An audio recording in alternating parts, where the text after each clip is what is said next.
Good morning, welcome to NMS.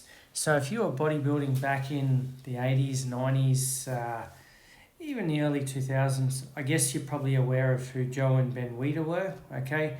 They're both dead now, but they were sort of the ones that created the IFBB and the NPC, and they used to have their own magazines based on bodybuilding. They were the ones that brought Arnold Schwarzenegger to America, and they brought a lot of people to America. A lot of the bodybuilders from the 90s, 80s, 2000s, they used to have Weider contracts, and so they would get paid by Joe and Ben Weider to be in their magazines, to be on the covers. So they were sort of the pioneers of bodybuilding.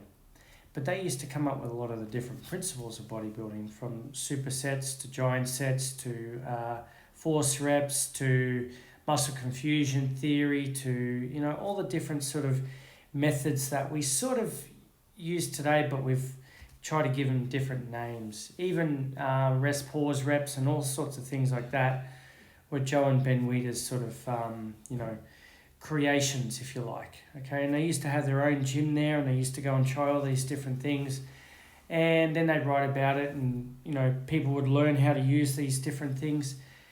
And they were their own, I guess, scientists before we had people doing PhDs and masters and honors studying these things. So they were the originators of, I guess, a lot of the studies into bodybuilding and the different effects.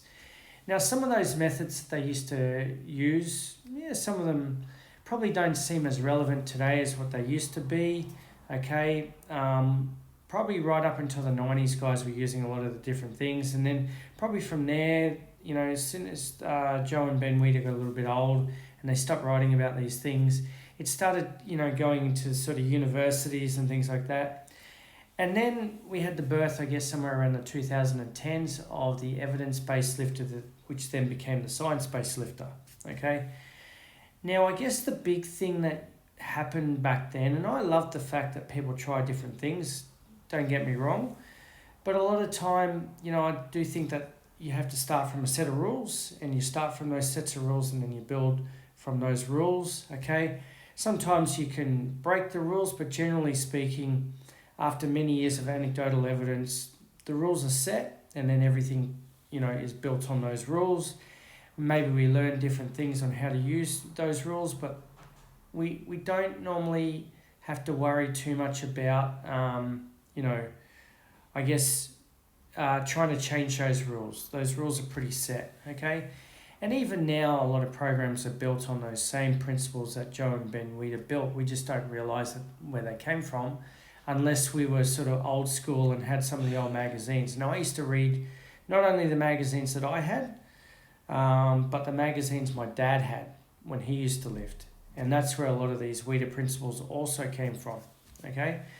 And so I found it quite interesting to sort of read the science evolving and how they used to do it. But what I do realise is that, science is obviously continually changing, but it doesn't always mean that it's completely changed to 180 degrees. Still, a lot of the rules have to be in place. How certain muscle groups work, okay, knowing where tension is in the muscle, and understanding how to go and do a different exercise.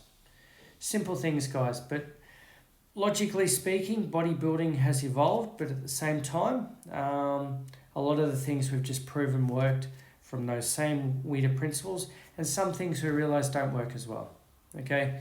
But they're still there, and people still use them, and there's still old school coaches that still use some of those methods, but a lot of the time they've been proven to be not as effective as what we thought they were, or we just don't know how to use them, okay? And we probably haven't proven how to use them and how they would work best. Anyway, guys, just a quick sort of history lesson for you on where science has gone in bodybuilding, because bodybuilding has been around for, probably 100 years now, okay? But the evolution of bodybuilding really started with Joe and Ben Weider. Thanks for listening, and like, subscribe, comment. I'm going to try and give you a lot more interesting information. Thanks for watching, and I'll see you next time.